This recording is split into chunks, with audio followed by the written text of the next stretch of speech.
পরিশ্রমে কোনো লজ্জা আছে? আমরা কাজ করে খাবো, ঠিক কিনা? Never under estimate any job. যুবক ভাইয়েরা শুনতেছ?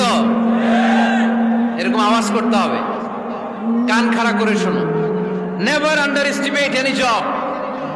কোন চাকরিকে ছোট করে দেখা যাবে, whether it's small or big, you don't care. এটাতে কেয়ার করা যাবে না। ছোট্ট চাকরি পাইলে ঢুকে যাবা, বড় অফার আসলে পরে ঢুকবা। এটা ছোট কাজ, এটা হোটেলের ওয়েটার, এটা ছোট্ট স্টাফ, এটা কেরানি না। কাজ কাজই, কাজের মধ্যে কোনো ছোট বড় নাই। খেটে খাওয়া মানুষকে বিশ্বনবী অনেক সম্মান করতেন। বিষ্ণু ঈসা ইসলাম খেটে খাওয়া মানুষদেরকে এত ভালোবাসতেন, বিদায় হজের মতো এত গুরুত্বপূর্ণ ভাষণও এই মেহনতি মানুষদের কথা বাদ যায় না। সুবহানাল্লাহ পড়বেন না?